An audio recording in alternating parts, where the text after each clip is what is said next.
अजामिल जी विद्वान थे, परिमित भाषी थे, योग्य थे। मन बिगड़ गया, घर में गणिका को ले आए, गणिका को ले आए और लेकर के रखने लगे। अगले दिन सुबह का समय हुआ। सुबह के समय में वो गायत्री की साधना करने बैठ गए। जब तब करने बैठे, साधना करने बैठे,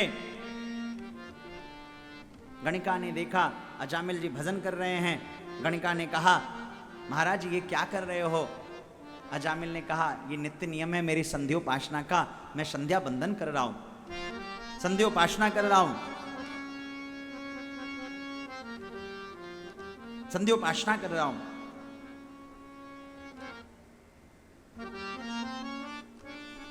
गणिका ने कहा, अरे महाराज अगर आपको यही करना था तो मुझे लेकर के क्यों आ गए? मुझे छोड़ देते। और अगर भजन ही करना है तो फिर मेरा सेवन क्यों कर रहे हो? या तो मुझे धन दो या अपना भजन करो। गणिका को अजामिल जी ने धन देना प्रारंभ किया और उस दिन उन्होंने अपना भजन, माला, आसन सबको एक थैले में डाला और खूंटी पे टांग दिया, टांग दिया। भजन करना बंद कर दिया। गणिका घर में रहने लगी। 10 दिन में, 15 दिन में सज्जनों सारा धन जो था वो खर्च हो गया। गणिका ने कहा, अब हम जा रहे हैं यहां से, अब हम यहां से निकल रहे हैं।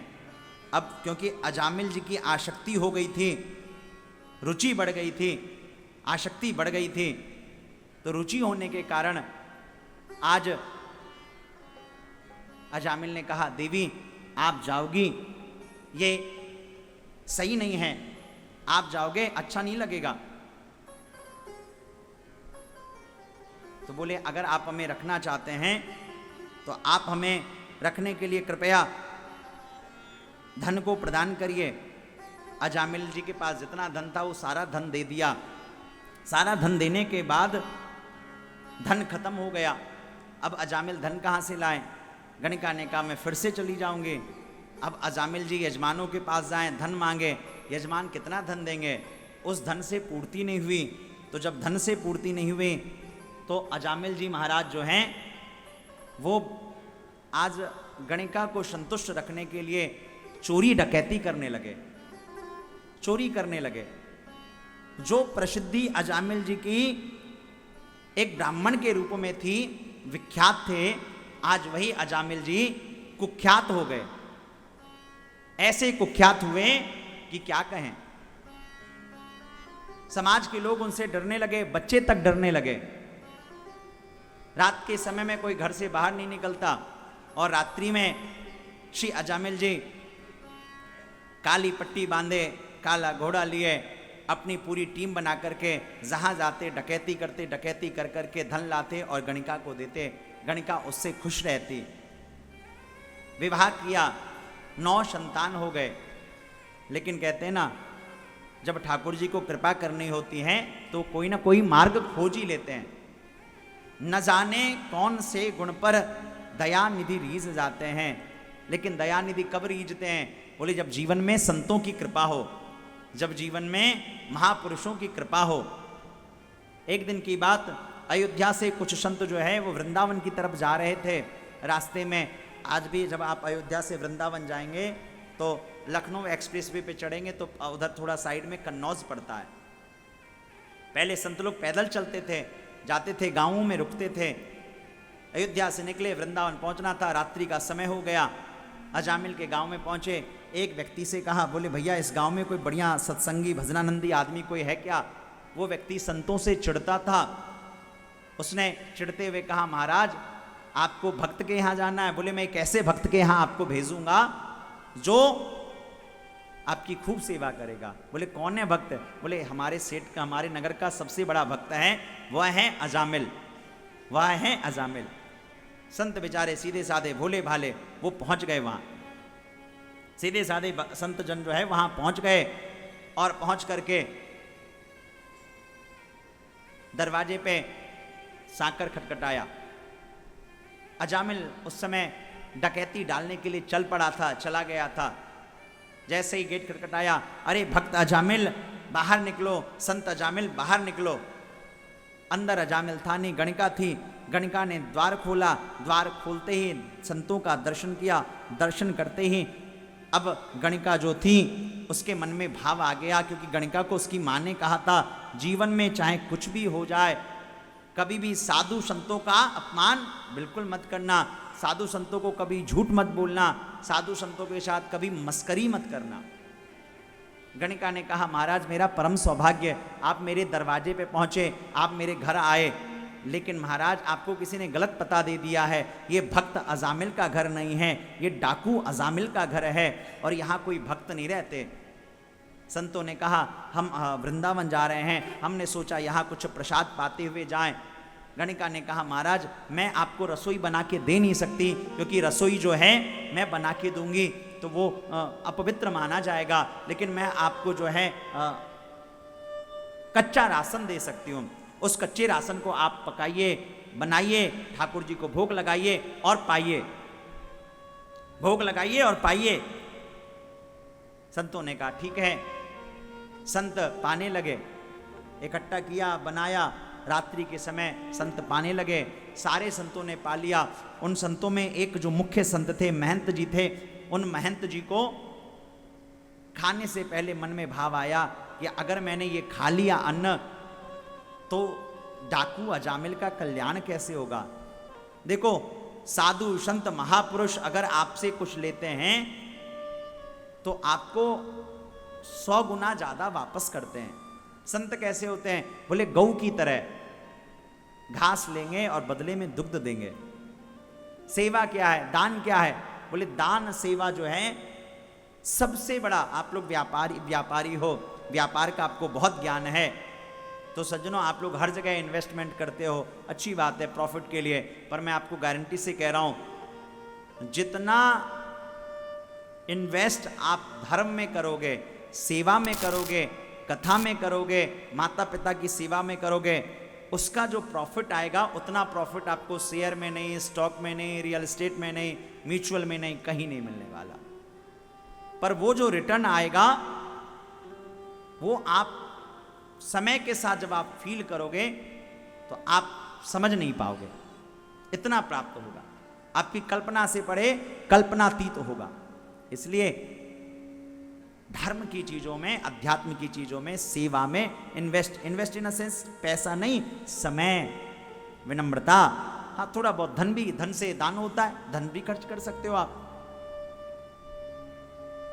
संत जो थे वो पा रहे थे, उनको चिंता हुई क्या करें, पा लिया। रात्रि का समय अजामिल वापस आया। अजामिल ने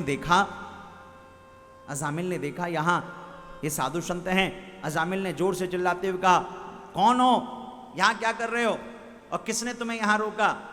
जैसे ही कहा अंदर से गणिका आई, बोली ए क्यों डांटते हो, हमने रोका है। जैसे ही कहा हमने रोका है, अब तो साहब अजामिल अपनी पत्नी से डरता था, उसको बड़ा भय, गणिका से तो डरता ही था और डरना भी चाहिए। अगर देखो पति को थोड़ा बहुत पत्नी से डरना चाहिए, इसलिए क्योंकि अधर्म का पालन ना करें।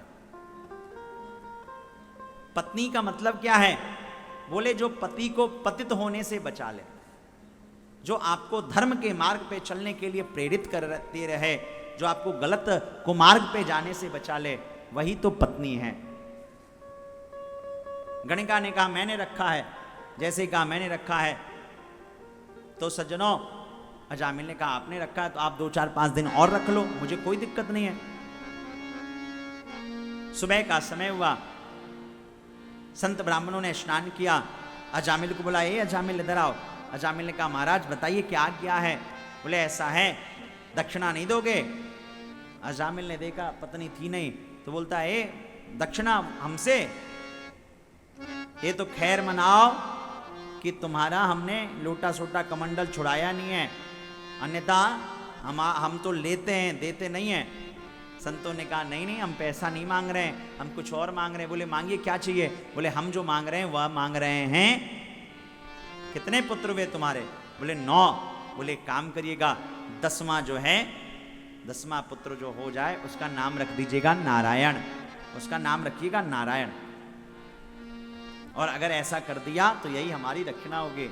अजामिल ने कहा, मैं नारायण नाम क्यों रखूं? मैं नाम रखूंगा चिंटू, पिंटू, पप्पू, टप्पू, लप्पू, ढप्पू, ये सारे जो नाम होते हैं। पहले के लोग क्यों भगवान के नाम पे बच्चों का नाम रखते थे, ये आगे अभी आप समझिएगा। गणिका ने आकर के कहा, ए क्यों मना करते हो? संत ने कहा है बेटे का नाम नारायण रख दो तो नारायण नाम रख दो, क्या दिक्कत है?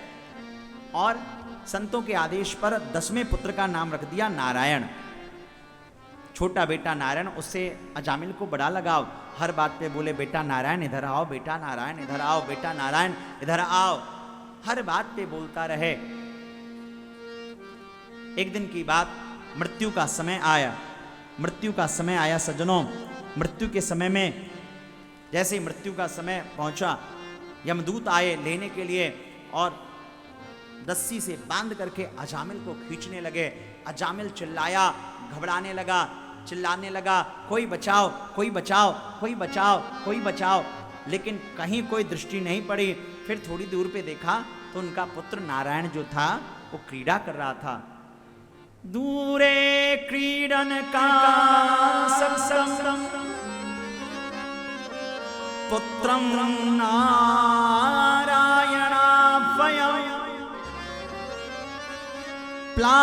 प्लावितेन स्वरोणोच्चे राजुहावाकुलेन्द्रियः।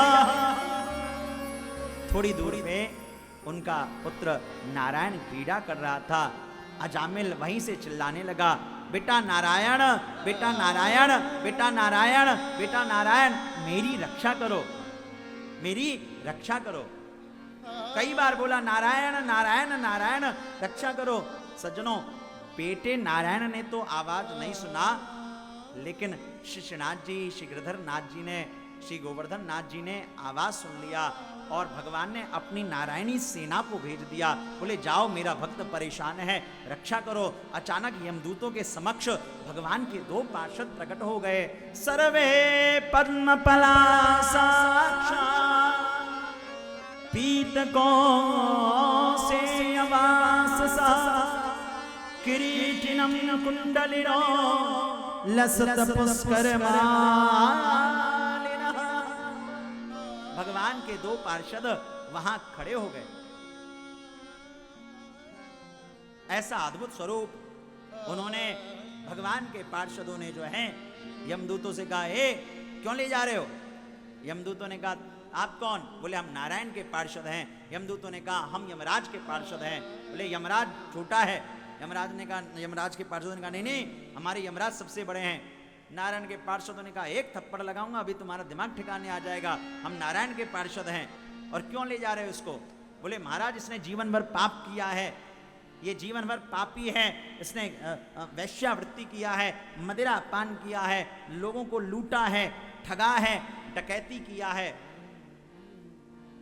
भगवान के पार्षदों ने कहा, अच्छा ठीक है, लेकिन बोले, कुछ भी किया हो, शास्त्र कहता है अंते यामति सागति, अंतिम समय में जो जिसका नाम ले लेता है वैसा ही कल्याण होता है। इसने नारायण का नाम लिया है, तुम ले नहीं जा सकते। यमराज के पार्षद हंसने लगे। बोले, वाह महाराज, हम तो सोच रहे नारायण के पार्षद समझदार होंगे, पर आप तो ऐसे ही थोड़े से मूर्ख निकले। बोले, क्या बात है? बोले, महाराज इसने नारायण का नाम नहीं लिया, इसने अपने बेटे नारायण का नाम लिया है। भगवान के पार्षदों ने कहा, ऐसा सुनो, इसने बेटे का नाम लिया या किसका लिया उससे मतलब नहीं है, इसने नारायण नाम लिया, इसलिए अब तुम बिल्कुल नहीं ले जा सकते। इसलिए पूर्व के समय में हमारे माता पिता क्यों भगवान के नाम पे नाम रखते थे? क्योंकि जस नाम तस गुण।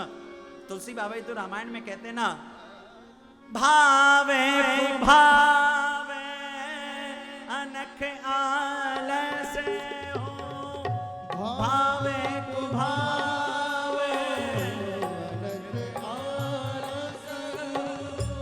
नाम जपत मंगल दिसि तैसे हो, नाम जपत मंगल दिसि तैसे हो, भावे कुभावे अनख आलस हो,